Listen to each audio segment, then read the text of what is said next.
Hola, hola iglesia, un abrazo para cada uno de ustedes, sean muy bendecidos.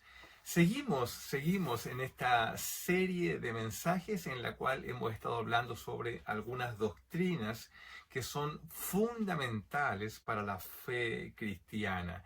Y hoy quiero compartir con ustedes una que desde mi punto de vista es determinante, ya que esta doctrina se conecta con la efectividad en el desarrollo del ministerio. Vamos a hablar de qué cosa, vamos a hablar del Espíritu Santo. Mire qué importante doctrina que nos convoca en este día y que guarda tanta relación, ¿cierto?, con aquello que esperamos que suceda como consecuencia de nuestro ministerio, y eso es justamente la efectividad.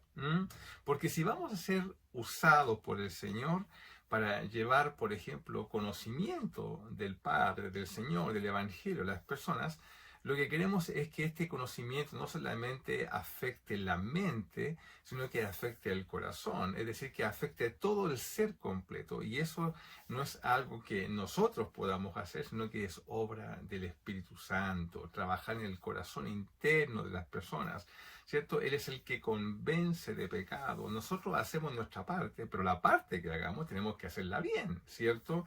Bueno, por lo mismo, si vamos a servir, por ejemplo, en algún ámbito ministerial, lo que queremos es que la gente efectivamente reciba el impacto de nuestro servicio y no por un efecto persuasivo, no porque nosotros actuemos con cierta persuasión, sino que porque el Espíritu Santo está obrando en la persona. Es decir, necesitamos tener una asociación espiritual y es justamente lo que vamos a hablar hoy día. Amén.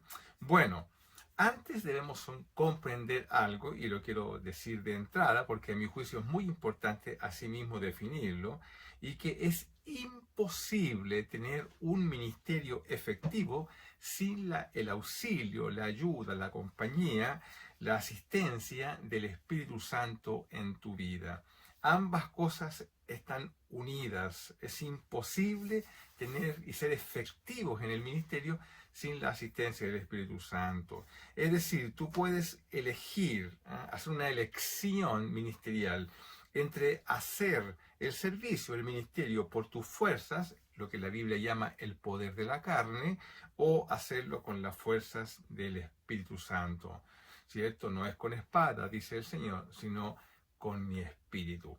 Vamos a ir entonces al libro de Hechos, capítulo 2, y vamos a hablar sobre una promesa que el Señor nos hizo a cada uno de nosotros y tiene que ver justamente con la venida del Espíritu Santo. Dice la Biblia que cuando llegó el día de Pentecostés, estoy leyendo el versículo 1, dice, estaban todas, la iglesia estaba toda unánime. Y de repente, dice, vino del cielo como un estruendo, como un viento recio que soplaba, el cual llenó toda la casa donde estaban todos sentados. Y se les aparecieron lenguas repartidas como de fuego, asentando sobre cada uno de ellos. Y la palabra del Señor dice que todos fueron llenos del Espíritu Santo y comenzaron, en consecuencia con ello, a hablar en otras lenguas, según el Espíritu les daba que hablasen. El mismo Juan, ¿cierto?, nos describe quiénes eran las personas que estaban convocadas acá, dado que eran de distintas nacionalidades. Habían ahí, dice, en Jerusalén habían judíos, varones piadosos, de todas las naciones bajo el cielo. Es decir, estaban convocados a ese lugar que fueron testigos justamente de lo que estaba ocurriendo, personas que eran de distintas nacionalidades. Y todos, dice la Biblia, sigo describiendo el texto, estaban maravillados de lo que estaba ocurriendo con los discípulos, con esta iglesia incipiente. Ni siquiera todavía eran conocidos como cristianos, y algo estaba sucediendo con ellos, y había un montón de gente que estaban siendo testigos de este hecho extraordinario y que el apóstol, cierto, Lucas nos describe en este texto. Bien, la promesa del Espíritu Santo.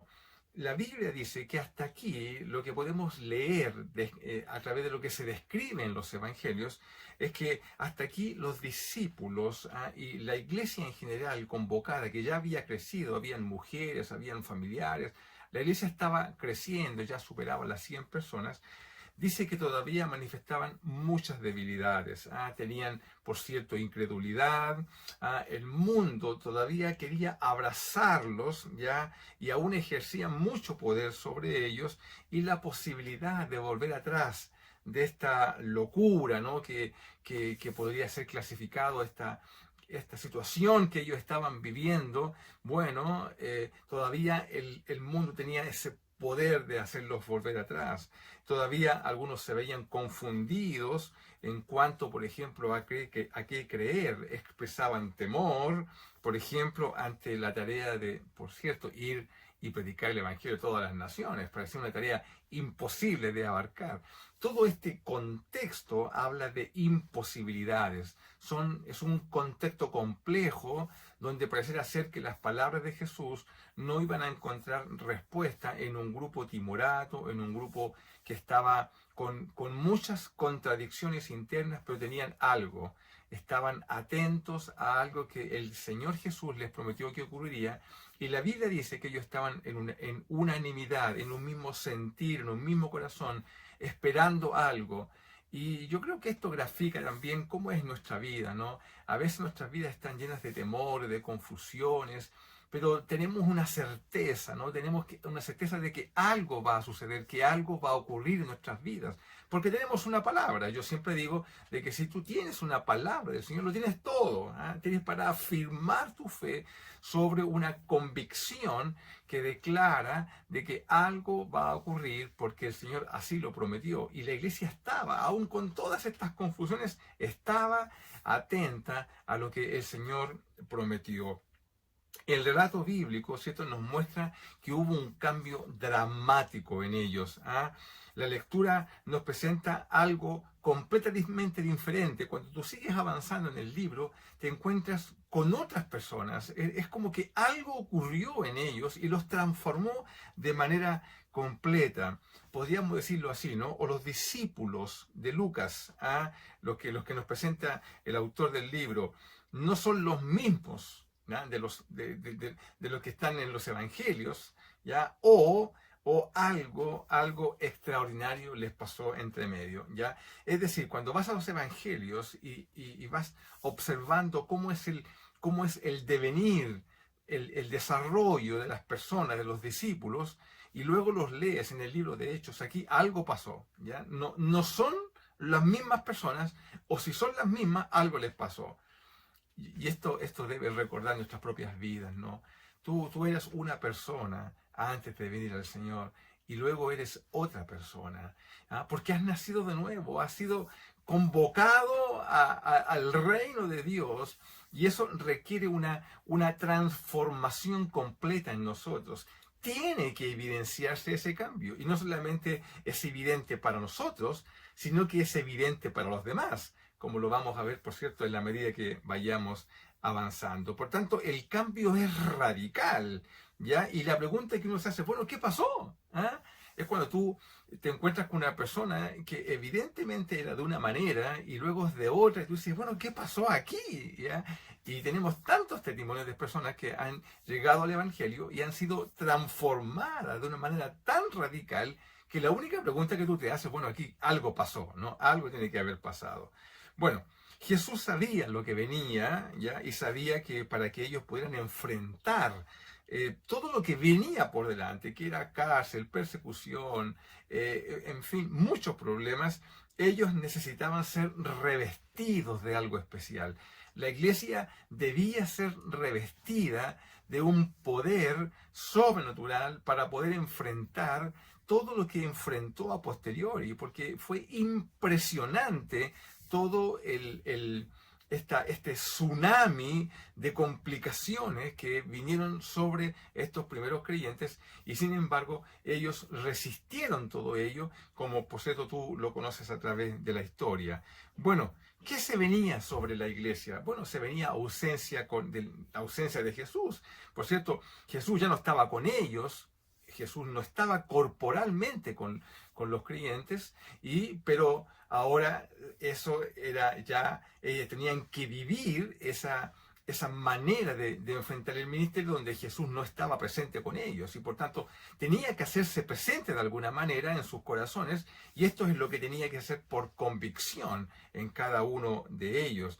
Venía persecución política, persecución religiosa, y no solamente desde fuera de la comunidad de estos primeros creyentes, sino que también una persecución interna en relación a aquellos que aún no comprendían la magnitud del Evangelio y cómo esto debía ser ahora internalizado en el corazón de estos nuevos creyentes. Bueno, el avance del reino de las tinieblas también mostró sus garras, ¿no? Con mucha fuerza, una actividad espiritual diferente, con poderes actuando, poderes ocultos, ¿no? De las tinieblas, que iban a actuar sobre ellos de una manera diferente. Y todo esto venía sobre la iglesia. Y si tú reaccionas un poquito y piensas, sabes que es exactamente lo mismo que hoy día estamos viviendo nosotros. Y para que esto, ¿cierto? Esto podamos hacerle frente a toda esta complicación que afecta tanto el devenir de la iglesia, bueno, tú y yo necesitamos también actuar con efectividad, como decía al comienzo, y esto es sin la asistencia del Espíritu Santo, esto es imposible. Va a ser en el poder de la carne y por tanto tendría el efecto que tiene el poder de la carne, la cual siempre es limitado. Bien, por eso que el Señor Jesús les dijo que no se movieran de Jerusalén, ¿ya? ¿Por qué? Porque el Señor iba a cumplir una promesa, ¿ya? En Hechos 1:4 dice, y estando juntos les mandó que no se fuesen de Jerusalén, sino que esperasen la promesa del Padre, la cual le dijo, oísteis de mí. ¿Cuándo dijo Jesús esto? Bueno, eso está en Lucas capítulo 24, en el versículo 40, Lucas 24, verso 49, dice, he aquí, yo enviaré la promesa de mi Padre sobre vosotros, pero quedaos vosotros en la ciudad, en Jerusalén, ya, hasta que seáis investidos de poder de lo alto. Quédense tranquilitos, ya, yo voy a cumplir lo que he prometido para ustedes, porque lo que viene requiere una impartición de poder sobre ustedes, ya, que lo va a equiparlos de una manera sobrenatural para enfrentar justamente un ministerio que de otra manera no puede ser enfrentado. Ya no les dijo esperan ahí en la sociedad, ya ni tampoco, y permítame decirlo así, no para definir un plan estratégico de cómo iban a hacer las cosas ahora con la iglesia. Esto no es con inteligencia humana. No estoy, por cierto, minimizando el poder reflexivo del pensamiento crítico. Todo eso yo lo valoro muchísimo, ya, pero aquí estamos hablando de otra cosa. Estamos hablando de la intervención del poder del Espíritu Santo sobre la iglesia, ya, para que sean efectivos en el ministerio. Entonces, esperan la promesa. ¿Para qué? ¿Para qué? ¿Ya? Porque esa promesa iba a traer una intervención, ¿cierto?, del Espíritu Santo sobre la iglesia, la iba a equipar de una manera ya a través de un bautismo. Y este ya no es un bautismo de agua, sino que es un bautismo del Espíritu Santo, el cual obra en la iglesia, ¿cierto?, como una autentificación de que el Señor mismo está con ellos. Es decir, serían investidos, revestidos, ¿ya? No con algo, no con una manera, un entendimiento, no con una fuerza impersonal. Serían investidos de una persona que es la persona del Espíritu Santo. En otras palabras, serían investidos de la misma presencia permanente, efectiva del Señor mismo en la vida de estos nuevos creyentes, ¿ya? Así que, por cierto, que ahora este mismo Jesús ya no iba a estar, que iba a estar presente en ellos, no lo iba a estar con las ataduras propias, ya, de la presencialidad, corporal, de las ataduras propias que impone el cuerpo, lo físico, sino que serían investidos de una persona, en este caso de Jesús mismo, de manera espiritual. Qué importante es todo lo que encierra todo esto. Tú tienes hoy día, si eres creyente, no eres creyente porque abrazaste una ideología en particular, no eres creyente porque ahora tienes un entendimiento particular de las cosas de la fe. Eres creyente porque el Espíritu Santo está en ti. el Espíritu Santo, la persona misma del Señor, Jesús mismo, está en ti. Este mismo Señor que caminaba con ellos, que reflexionó, que les enseñó, etcétera. Este mismo Señor está ahora, ¿cierto?, en los discípulos, según la lectura, y también está en ti hoy día. Qué tremendo es esto, ¿no? Bueno, y todo esto, ¿para qué? Para recibir poder, poder. ¿Poder para qué? Para ser testigos, ¿ya? ¿Testigos de qué? Testigos de la resurrección, ¿ya? Pero ahora no solamente testigos visuales, testigos que pueden dar argumentos respecto de lo que vieron, sino que testigos con poder, ¿ya? Eso es lo que hace la diferencia, es lo que hace la diferencia hoy día entre nosotros, ¿ya? Justamente, no somos un grupo de personas que tenemos una cierta concepción respecto de la fe, sino que somos testigos con poder porque el Espíritu de Dios está en nosotros y hace que el ministerio sea efectivo, como señalaba al comienzo. Bueno, vino el cumplimiento de la promesa. Tú sí puedes seguir leyendo todo, porque se cumple efectivamente la promesa, porque este día prometido por el Señor Jesús llegó. Qué importante es aguardar las promesas del Señor, ¿no? Tener certeza de que el Señor no es hombre para que miente, sino que Él cumple lo que Él promete. Bueno, la actitud es importante, ¿no? Porque la actitud de los discípulos era de expectación, era de estar juntos en unanimidad, en oración, etcétera, oración y ruego. Ellos no estaban ociosos, ellos estaban esperando lo que el Señor prometió que vendría sobre ellos. Lo lindo de todo esto es que llegó y llegó de forma evidente, porque llegó, en primer lugar, llegó para todos. Mire qué importante, Dios no hace acepción de personas. Fue evidente para los discípulos, pero también fue evidente para toda la multitud de las diferentes razas, etcétera, que estaban presentes en Jerusalén en ese día. ¿Ya? No fue un hecho aislado, ¿ya? No solo afectó a un grupo de discípulos, escucha esto, sino que afectó y conmovió a la ciudad completa. Todo lo que tú lees aquí es que hubo una conmoción social por algo que estaba ocurriendo con un grupo pequeño de personas. Hermano, qué tremendo es esto, ¿no? ¿Cómo sería si en nuestras comunidades, en nuestros lugares donde vivimos, el solo hecho de una situación que ocurre en un grupo particular de personas tiene el poder de conmocionar toda la ciudad? La ciudad no fue indiferente a lo que estaba ocurriendo en ese lugar donde ellos estaban reunidos.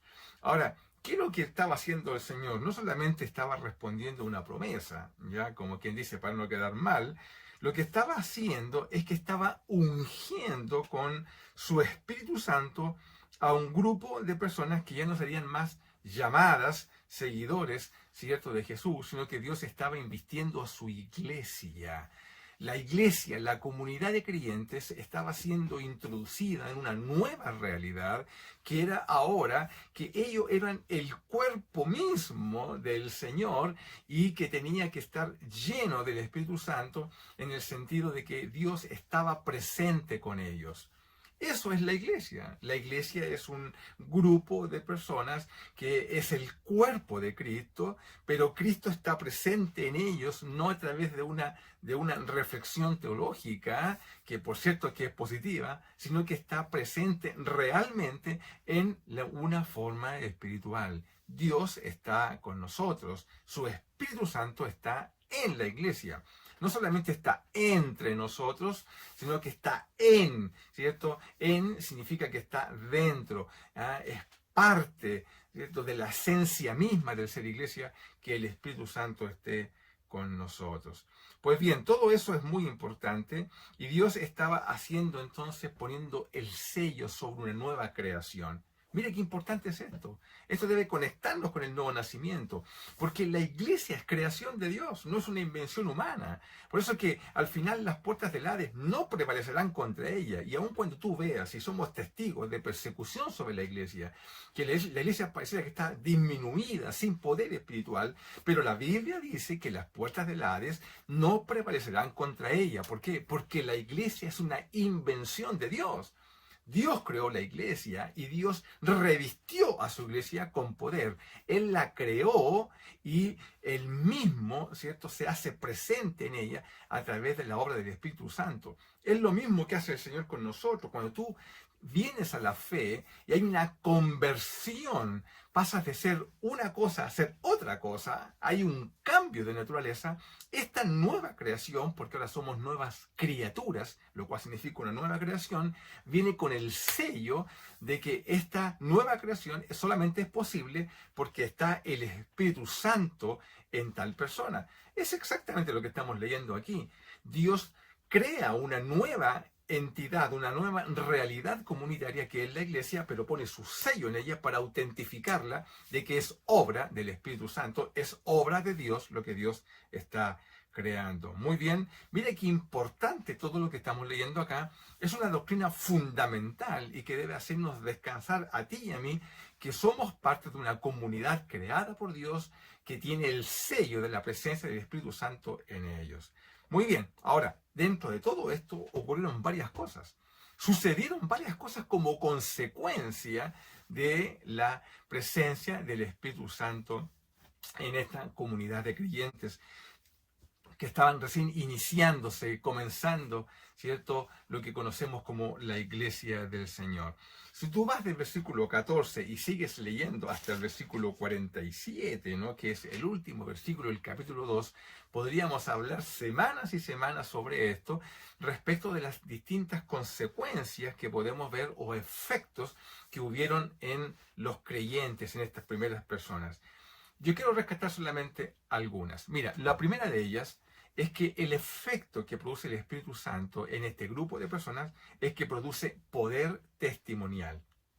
Es decir, el testimonio de ellos se vio reforzado de una manera tal que ahora ellos tenían efecto, es decir, eran efectivos en lo que estaba haciendo, lo que comentábamos al comienzo. Comenzaron a hablar en el Espíritu, es decir, comenzaron a hablar según el Espíritu les daba que hablasen. No estaban hablando cuestiones que eran propias de la elucubración, ¿cierto?, de sus propios pensamientos, sino que hablaban según el Espíritu les daba que hablasen. Hermanos, ¿cómo sería la iglesia hoy en día si la iglesia se dedicara a hablar lo que el Espíritu pide que hablen? Piensa un poquito en ello. Yo digo, sería tremendo, porque estaríamos hablando siempre en la dirección de lo que el Señor quiere hacer.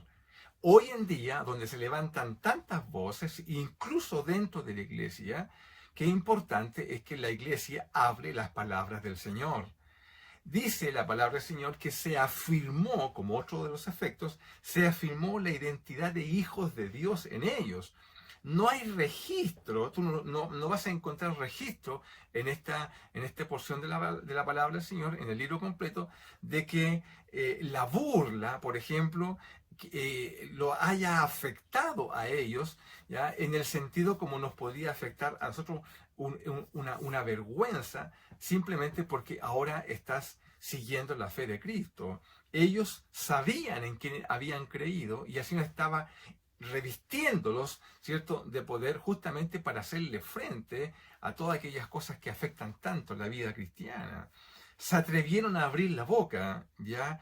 Debemos notar que ninguna de las condiciones habían cambiado respecto de lo que había ocurrido en el tiempo de los evangelios.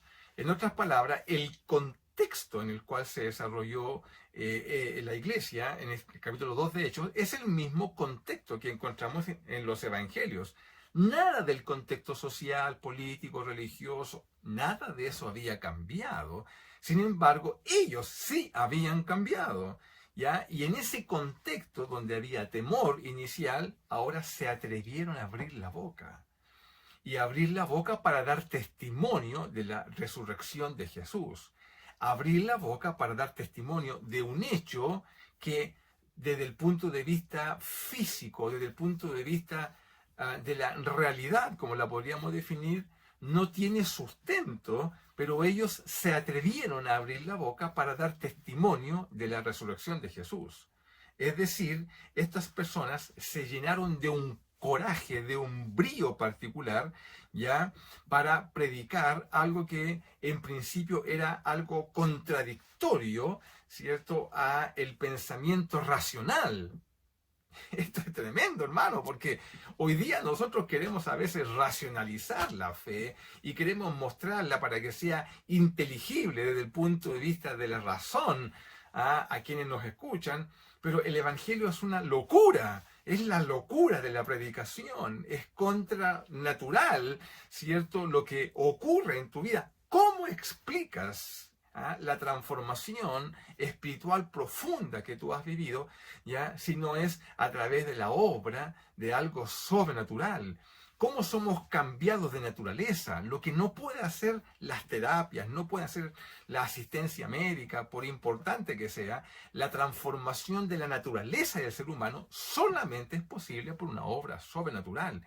Esto es lo que los discípulos compartían. Se atrevieron a hacerlo con poder. ¿Ya? Se llenaron de un entendimiento nuevo. Cuando tú sigues leyendo y luego ves ¿ya?, el caso de Esteban y los primeros discípulos, cómo ellos se llenaron de un entendimiento tal que las escrituras comenzaron a ser para ellos una novedad en el sentido de cómo todo se fue calzando, y aquellas cosas que en el antiguo orden del Antiguo Testamento, bueno, ahora venían a cumplirse, y cómo ellos se llenaron del entendimiento particular para comprender cómo el Evangelio y cómo Cristo era la promesa y era el Mesías prometido, ¿cierto? Y que todo calza según lo que se enseña en la ley de Moisés, en los profetas. Es decir, un entendimiento escritural. Qué importante es que tú y yo también lo tengamos para poder dar, ¿cierto?, respuesta, como el mismo apóstol Pedro dice, ¿no?, dar respuesta a justamente aquellas cosas que se demandan de la fe. Eso es lo que conocemos como la apología, ¿no?, la defensa de la fe. Pues bien, todo esto que trajo crecimiento. No podía ser de otra manera. La iglesia creció, ¿ya? Porque hubo también transformación en el sentido de construir comunidad. Ahora la iglesia se entendía una comunidad de creyentes. Y esto que es imposible reunir personas de diferentes etnias. Hoy día que el mundo está en una marea, ¿cierto?, de movimientos transfronterizos, de inmigración, y donde la cultura del odio interracial se instala en tantos lugares, la iglesia permite reunir y se construye un sentido de comunidad, y equipa, por cierto, a los creyentes para autentificar el poder del Evangelio. Todo esto es una iglesia que yo quiero. Este es el tipo de iglesia que yo anhelo. Una iglesia revestida de poder. Porque lo que ocurrió de aquí en adelante es que ellos fueron efectivos. Claro, porque no descansaban en el poder de la carne, no descansaban en el poder natural, sino que descansaban sabiendo que Jesús mismo, en la persona del Espíritu Santo, estaba con ellos. Amén. Bien, vamos cerrando. Mira, Pentecostés es un evento único, histórico, ya particular en la iglesia. Este no se va a volver a repetir. Y esto porque a través de este evento Dios muestra lo que ocurre en una persona cuando pasa de muerte a vida. Como una creación nueva, en este caso la iglesia, es revestida sobrenaturalmente para hacer lo que finalmente pudo hacer. Cuando esto ocurre, ya no te haces parte de un grupo religioso, no entras a la iglesia porque aceptas sus estatutos o su visión, no. Ni siquiera porque eres amigo de su ideología ahora, no, sino que eres parte de ella ya por conversión. Es una conversión, es una transformación sobrenatural en la vida de las personas. Ser parte de la iglesia es un hecho espiritual. Vienes a ser parte de ella porque naces de nuevo, ¿ya? Y para hacer todo lo que Dios dice que hagamos, pero ahora no a través de tus fuerzas, sino a través de la fuerza del Espíritu Santo.